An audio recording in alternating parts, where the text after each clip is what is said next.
এই সোনার দেহ মাটি হবে মরণের পরে আপন কেহ আর না রবে আপন কেহ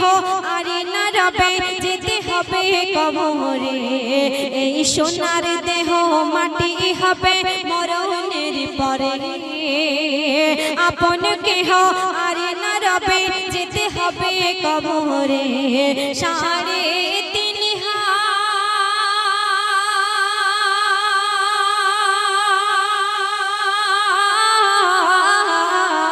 হাত সাড়ে